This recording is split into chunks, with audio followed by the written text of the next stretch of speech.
बिनविरोध निवडणुका जनतेला अस्वस्थ करणाऱ्या आहेत। मतदारांचा मतदानाचा अधिकार हिरावला जातो। या सगळ्याकडे निवडणूक आयोगाचं दुर्लक्ष आहे आणि ही चिंताजनक आहे। खासदार सुप्रिया सुळे यांनी एक्सपोस्ट केलेली आहे।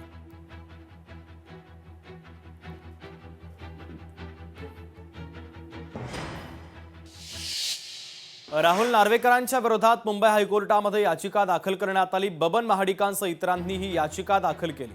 बबन महाडिक हे कोलाब्यातील इच्छुक उमेदवार आहे। इच्छुक उमेदवारांना अर्जच भरू न दिल्याचा याचिकेमध्ये आरोप करण्यात आलेला आहे।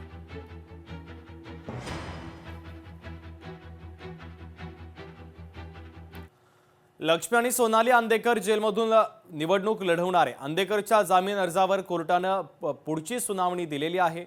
तर 16 जानेवारीला म्हणजेच निकालाच्या दिवशी जामीन अर्जावर सुनावणी होणार आहे।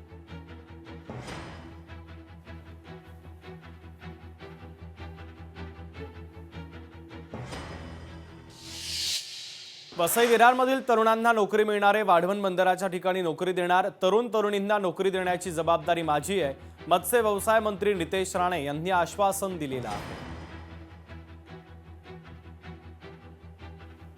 मी बोललो ना, वाढवण बंदरा होत असताना आमच्या वसई विरारच्या तरुणींना पण तिथे नोकरी देण्याची जबाबदारी, कारण का महाराष्ट्र सरकारचं 26% वाटा आहे वाढवण बंदर मध्ये, आणि म्हणून या इकडच्या तरुणींना तिथे नोकरी देण्याची जबाबदारी माझी असेल, हा विश्वास मी इथे व्यक्त केलेला आहे।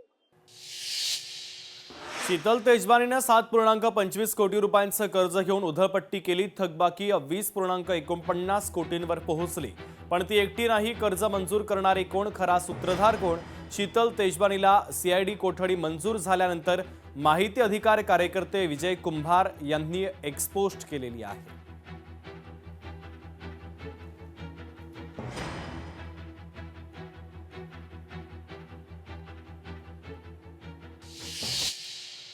लातूरमधील विलासराव देशमुखांच्या आठवणी पुसल्या जातील असं वक्तव्य रवींद्र चव्हाणांनी केलं होतं। या वक्तव्यानंतर राजकीय वातावरण तापल्याचं पाहायला मिळत आहे। तर विलासराव देशमुख यांच्यावर मी कोणतीही टीका केली नाही असं म्हणत रवींद्र चव्हाणांनी दिलगिरी व्यक्त केली। पण या माफीनंतरही चव्हाणांच्या वक्तव्यावर टीकास्त्र डागणाऱ्या राजकीय प्रतिक्रिया समोर येत आहेत। तर रवींद्र चव्हाण यांनी दिलगिरी व्यक्त केली, मात्र तरी देखील आता राजकीय वर्तुळामध्ये अनेक प्रतिक्रिया त्यांच्या या वक्तव्यावरती येतात आहे।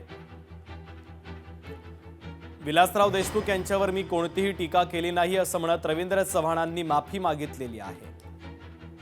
आपल्या सर्वांचा उत्साह बघितल्यानंतर लक्षात येत आहे की 100% विलासरावांच्या आठवणी या शहरातून नक्कीच पुसल्या जातील, यात काही शंका नाही। आपल्या सर्वांचा उत्साह बघितल्यानंतर लक्षात येत आहे की 100% विलासरावांच्या आठवणी या शहरातून नक्कीच पुसल्या जातील, यात काही शंका नाही। त्यांचे चिरंजीव माझे अत्यंत चांगले मित्र आहेत। त्यांच्या जर त्यामधल्या भावना दुखावल्या असतील तर मी नक्कीच त्यांची दिलगिरी करतो। दरम्यान या सगळ्यानंतर आता राजकीय वर्तुळातून अनेक प्रतिक्रिया समोर येतात, सगळ्या पाहूया।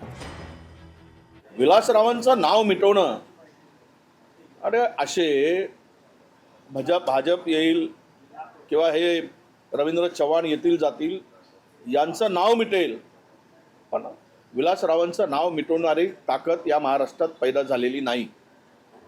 त्यांचे विचार आणि त्यांचं कार्य मिटवणारे कोणी त्यांची अवकात नाही असं मी मानतो। भाजपची ही वैचारिक दिवाळखोरी आहे। रवींद्र चव्हाणांसारख्या भाजपच्या अध्यक्षांनी हे वक्तव्य करणं, माझी मुख्यमंत्र्यांना विनंती आहे की त्यांना हे मान्य आहे का?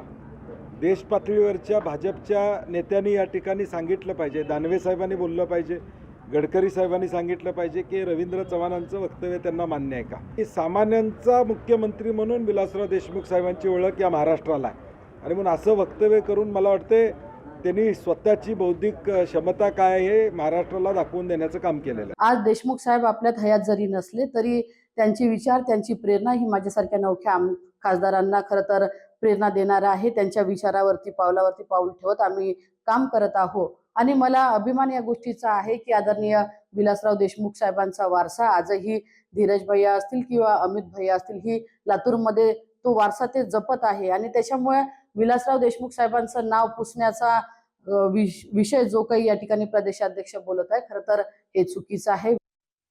ते मला असं वाटतं रवींद्र चव्हाण यांनी जे विधान केलंय हे राजकारण आता कुठल्या स्तरावर चाललंय हाच प्रश्न सगळ्याला पडलेला आहे. दुर्दैवी आहे, त्यांनी असं विधान करायला नको होतं आणि लातूरची ही संस्कृती नाही आहे, किंबहुना महाराष्ट्राचीच ही संस्कृती नाही आहे.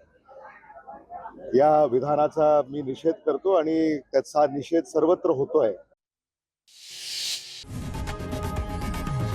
लोकशाही मराठी ऐका, पहा, जागरूक रहा.